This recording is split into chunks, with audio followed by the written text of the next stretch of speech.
Hi, anyone and everyone. This is Kim, the Humble Hermit with Come As You Are Oracle. We're going to do a collective for today. Today is Thursday, July 2nd, 2026. Okay, that was weird. I wanted to say Wednesday, June 2nd. Oh my gosh. You may follow me on the Talk the Tube, my blog, or not. Totally up to you. Take what resonates, leave what doesn't. If it doesn't fit, don't make it fit. If some of it fits, we love that for you. Whatever doesn't, leave it on my table for someone else. You don't need to take on energy that wasn't meant for you. I'm so tired, bone tired. I literally was just off yesterday. That's what kills me. We have Vintage Christmas Oracle by Hattie Thorne. You can find this at hattiethorne.com. You can find it in her Etsy shop.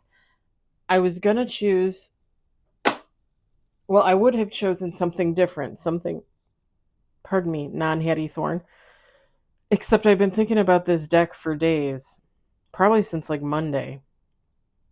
And I'm like, no, I'm going to pull it out and I'm going to use it.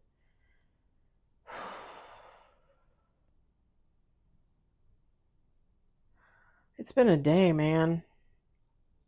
I don't think people really realize how tiring it is to work in a hot environment. Like, we have no air conditioning. The fans don't really help, you know. It gets so warm in there. It's like they don't do anything.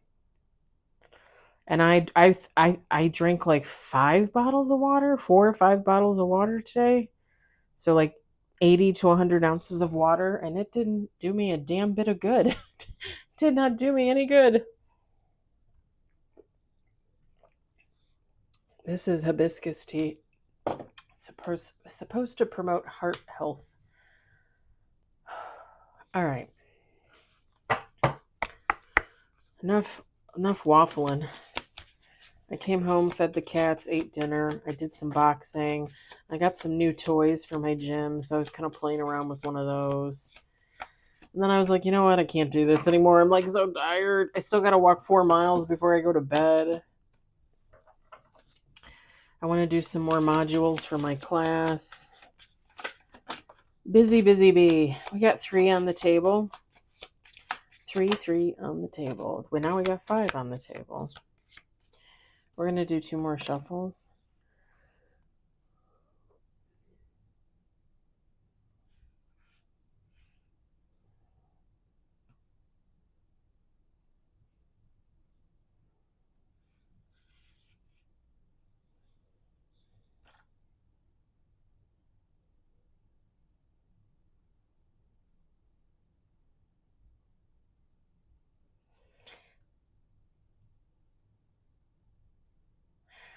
This is going to sound strange, but somebody is going to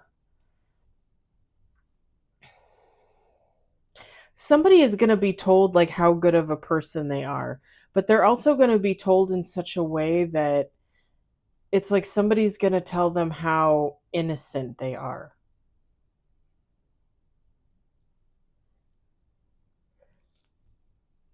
It's almost like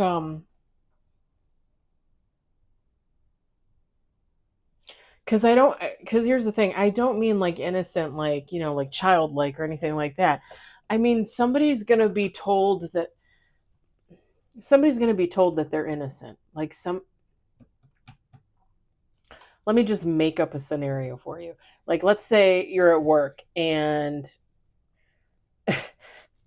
sorry, I always laugh now. Let's say you're at work and Tina steals a pack of pens. Nobody sees her steal it, but you were in the vicinity of where the pens are kept, like let's say the supply closet, right? So somebody says, "Well, I think so and so did it." And there's like a big discussion, like in management, people, you know, like, have you ever seen her steal anything before? Have you ever seen him steal anything before? Somebody's going to come back and tell you that you're innocent. Somebody's going to come back and tell you that you're not guilty of all charges. Does that make sense? And when I say it like that, I don't mean like I don't think it's going to be like police and court. No, this is going to be like person to person. Like somebody's going to tell you they know that you're innocent. They know that you're not the issue, not the problem. You didn't cause anything. And it's because they look at somebody as a good as being a good person.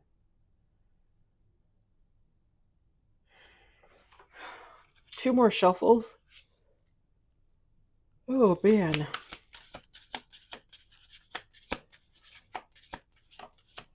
I left Homer locked up in the bedroom. I don't want the cats in there because as soon as I'm done exercising, I'm getting in bed to rest. I'm tired.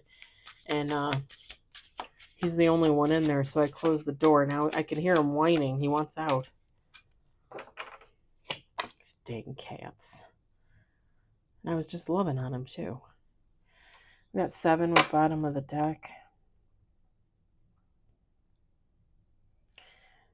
I think this is really going to be the push that somebody needs to keep moving forward. Bottom of the deck is Snowflake, a fresh start, turning over a new leaf.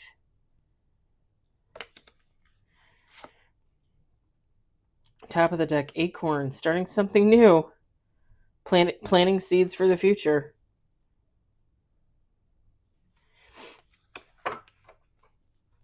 Let me show you what we got. We've got Bell, hearing good news, messages, letters, emails. We got Snowman, innocence, childlike wonder. I know this is saying that, but like when the card fell out, that's not really what I was seeing. Gift, giving a gift, being generous. We've got Reindeer, stay on the path, going in the right direction. There's a lot of cards here about movement and moving forward, and I think that's really what somebody's doing. And I feel like somebody kind of giving them the encouragement to keep going because somebody's going to say something kind of unexpected, I think. Christmas tree, a connection with nature, spending time outdoors.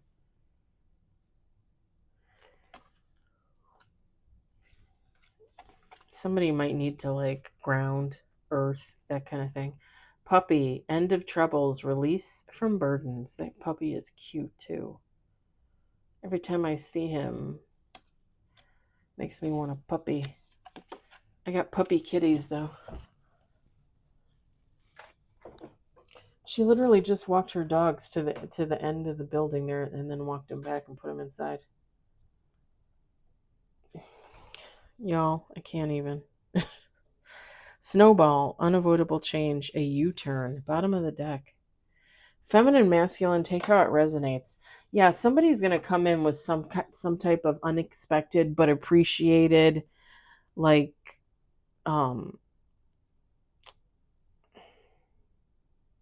compliment, basically.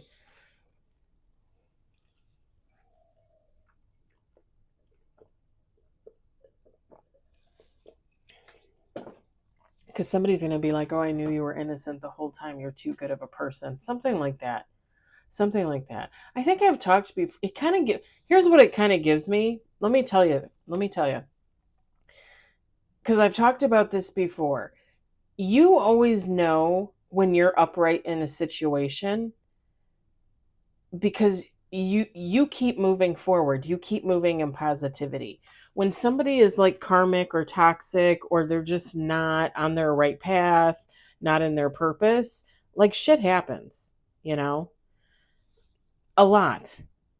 It's kind of like God trying to, push you in the direction you're supposed to go in, but for whatever reason, like you're not fucking getting it. But when you're headed in the right path, you get signs, you get synchronicities, you have that feeling like I know I'm moving forward. You could be going fast, you could be going at a snail's pace. But if you're moving in the direction you're supposed to be going in, if you're walking in purpose, in your purpose, forget about it. And I feel like somebody's going to get a comment about that. Something like, like somebody was right in a situation and The reason you know that they're right or you're right is because like you're a do-gooder. You do good. Like you're a good person, you know? Somebody else might have like a stigma attached to their back, but it's founded. like like somebody might be talked about in a bad way, like in a community or workplace or something. Like somebody might be talked about in a bad way. It kind of reminds me of the other day when I had the reading about, was it last week or the weekend, the reading about, oh, with the messages from the litter box, defending the person behind the scenes, you know? Like it kind of gives that.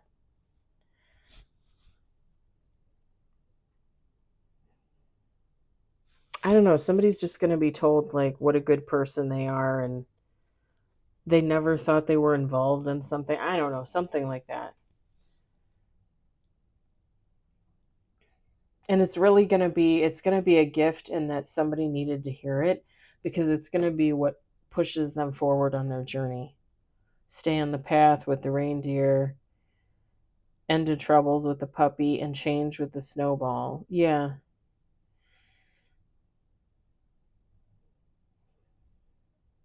I mean, when you're on a healing journey, when you're on a spiritual journey, when you're continuously moving in your path, um, change happens all the time. It's like everything is constantly changing. You know, energy is changing, feeling is changing, knowledge is changing. It's a evolving, revolving door, if you will. And I think it's just going to be the icing on the cake to somebody, the confirmation. You know, like I knew it wasn't you, like you're a good person, you wouldn't do that. I don't know, there's something about like, and I use the theft at work as an example, but it could be like a friend situation, it could be a work situation, family, lover, whatever. It's just somebody,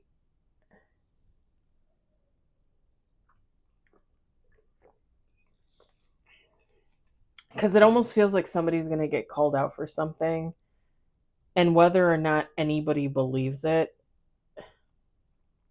like somebody's going to come back and tell this person like, oh, like you didn't do that, like you're too good of a person. I don't know, something kind of like the defending behind the scenes, but not behind the scenes. Like somebody's going to come forward and say, hey, like I know you didn't do that, like you're too good of a person or something. Congratulations to them, because I don't ever get that. I don't ever get that. I don't ever get that at all.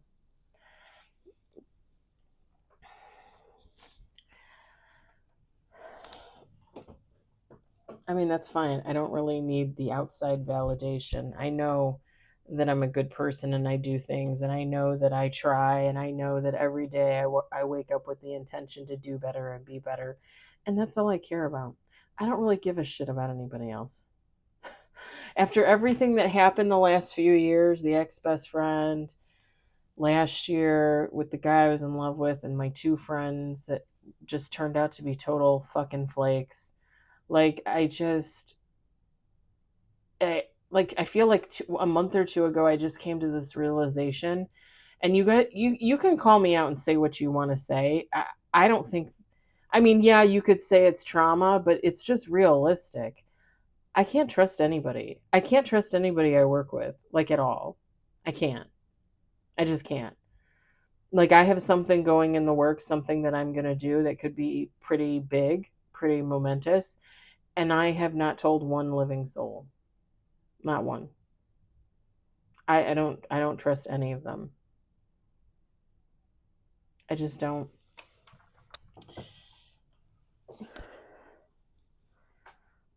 And the funny thing is what I got going on is like, I don't think anybody would even believe me. I think people would be like, "Oh, you're not going to do that," or like, "Come on, like that doesn't mean anything. That's not going to do anything." And it's like, "No, but it's going to change the way I live my life essentially, you know? People are I don't know. People are haters, you know, that's the thing. It's funny because I don't think I don't maybe I told you guys, maybe I didn't. I was picking next to one of the guys on Sunday. He's a really nice guy. Well, okay. So he he has two kids with his lady, right? He told me on Sunday that they got married last week. Not this past Monday, but the Monday before. And I got so excited for him. I'm like, that's so exciting. And he goes, yeah, you know, we've already been together like 10 years, 12 years, something like that. I'm like, it doesn't matter. I'm like, you guys finally decided to tie the knot. And you know, he's like, well, we didn't have a church wedding or anything. He's like, we just went down to the courthouse. And I said, I think that's really sweet. I said, I do. I think that is really sweet. I said, trust me. I said, I didn't have the biggest wedding. Or the biggest reception, but it and no offense to my parents and my grandparents, who I believe paid for most of it, although I don't know that 100%. Um, it wasn't what I wanted. It just was not at all what I wanted. I always had this dream ever since I was like a kid, since a teenager probably, that I was going to get married on a beach somewhere, that we were all going to wear white. There wasn't going to be a lot of people, like maybe 10 people, I don't know, the minister, me and the spouse, and we would all wear white and we'd be on a beach somewhere and it'd be sunny and beautiful, and I'd have a little bouquet of daisies. Although when I was younger, I really liked either pansies or lily of the valley. I still love lily of the valley, actually. But yeah, I had this dream that this is how I was going to get married. And the funny thing is when the ex-husband and I got engaged, when he proposed to me and we got engaged, like we were just going to run off to Vegas and get married in one of those little chapels. And I actually liked that idea. I thought it was cute. Like I like that idea. Let's just go to Vegas, the two of us, and get married, you know? And then it became a whole thing, you know? And he had already had a bigger wedding with his first wife, and I really wasn't into it. Like I let my mom do everything, and yeah. Anyway, this young gentleman said that they got married, and I was very excited for him. So yesterday I went out and bought them a card. Actually, Tuesday after work I went and I bought them a card, and I got them a little gift card, and um just a little something for them, because I don't think anybody else gave them anything. Maybe somebody did, I don't know, but he's a really nice guy, real sweet guy. He loves his kids, he loves his wife, and um it's kind of funny cuz him and I were talking about like our families and our past and stuff, and I, I didn't say it to him, but I was thinking at the time how funny it is when you're a kid and you come from like an abused background and you think that like you're the only one, and you feel like shame and you feel like you have to hide it and you can't tell anybody, and you become an adult and you realize like all these adults that used to be kids like were abused and neglected and treated like shit. And it just seems like almost every person has a story about abuse, you know? It's very rare to find somebody that wasn't abused in some type of way. Anyway, him and I bonded over that on Sunday a little bit. But yeah, a really nice guy, real sweetheart. But stuff like that, like people, I don't know, like I feel like people think I'm an asshole. Okay. Like, okay. I mean, if I'm here's the thing. If you feel like I'm an asshole towards you, that's just because you were an asshole to me. Whether you were an outright asshole to me and said something, or whether you did something via some type of covert silent move,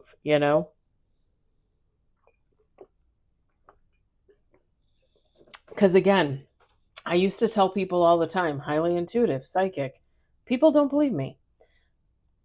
I can feel like when I know you're trying to fuck me over, when I know that you're lying to me, when I know you're looking me in the eye or not looking me in the eye, like I know, I know. It boggles my mind that you will tell people this and they will all day long not believe you.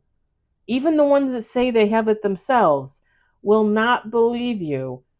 And then you see something or you hear something or you feel something from them and you're like, okay, it's time to walk away because there's something not good there. Like, I don't want to be around that. And then all of a sudden, you're the bad guy. You're the asshole. I get that more often than not. It's crazy. But like I said, like, I feel like right now, I can't really trust anybody at work.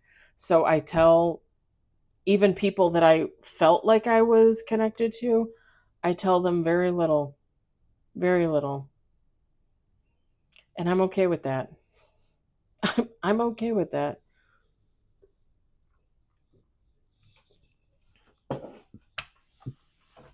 Pardon me.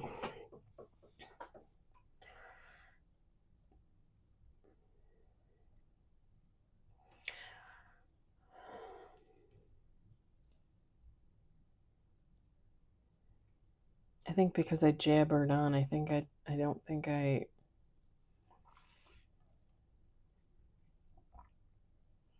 feel like I lost something other than my mind.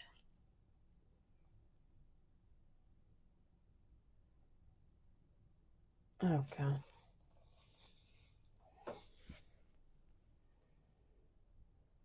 I don't know why I'm getting that, but that's I don't. I'm looking at the bell card and I'm thinking about a story I saw on TikTok yesterday, but it's a story that I think it happened last year sometime, I think, or maybe even in 2024, I can't remember. I don't know if you guys remember Chad Daybell. He's the guy that I can't remember what her name is. She it ended up being found out that she murdered her two kids, the teenage daughter and the boy that was a little bit younger. I think he was autistic and supposedly they all went on vacation or something, but the two kids went missing and she claims she didn't know where they were or some they were kidnapped or I don't know, some crazy like that. And then however long later they found the two of their two bodies buried on Chad Daybell's property and that he was her boyfriend. He was her boyfriend. A religious nut. Um basically probably I mean I don't know that they ever really admitted what they did. I don't have news, so I don't see like the updates on the story. I would have to go digging for it online. But I would imagine the reason why the kids were killed was because he just didn't want her kids around. He had his own kids. Um, or maybe they just considered them too much to handle. I don't know. He was a religious nut. He turned her into a religious nut. She was probably already halfway there. It's just very sad, very sad. And she had a older son. I want to say different fathers. I want to say she had an older son that was heartbroken when his sister and brother were found deceased. Yeah, that was a horrible story cuz I think she killed her brother or she had her brother killed or something. I don't know. There was a whole thing like after everything happened, a bunch of other stuff was found out. She tried to kill an ex-husband or something. Yeah. Yeah. Anyway, Chad Daybell, for some reason, I was thinking of it when I looked at this bell. Yesterday, I saw the story again online, but I think it's older, of the couple. She was a nurse, and I can't remember what he was, but he's related to Chad Daybell. This couple neglected their baby to the point where the baby just died. Like they left it alone for like 5 days or something, or 4 days. I can't remember. 3 days. They left it lying in its crib, wouldn't feed it, wouldn't take care of it. Like just torture. Like babies need to be taken care of. You can't just leave them there for 5 days and not feed them and not change their diaper, you know? And he looked like the cutest little baby. And I want to say that, like, right after everything happened, wanted to say she said something about they thought he was possessed or something. I'm like, really? So get a minister, get a priest. Don't starve your freaking baby. Like, what the? Oh my god. And I'm not saying possessions don't happen. I was just talking about this with one of the girls at work. I'm not saying possessions don't happen. I fully believe in that type of stuff. But I also believe it's more often than not people are possessed walking around out on the street living their lives, not holed up in a room tucked into bed because they can't function. Demons are everywhere, you know. They're everywhere. You know, the days of the exorcist are gone. Like, you probably literally have a neighbor that's a demon, you know? Like, and that's just my opinion. That's just my opinion, right? But like, when I was talking to my friend about it today, she's like, "Oh yeah, I believe in demons and all that kind of stuff." And I said to her, I said I always use this as a story. The ex-best friend sexually assaulted me twice after learning that I had been raped and sexually assaulted before. Like, your best friend of 30 years hears some of the most horrible things that ever happened to you, and they decide they are going to do to you what some other asshole did to you. Tell me that is not demonic. T- Tell me that she was not possessed.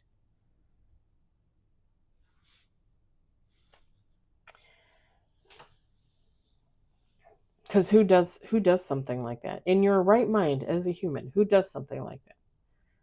I'm just I'm not seeing it. You know, I'm not seeing it. And she was your friend for 30 years. I'm like, 30 plus years she was my friend. I said, but apparently not. Apparently I missed the notice on that one. Apparently I went out to get McDonald's and didn't get the memo.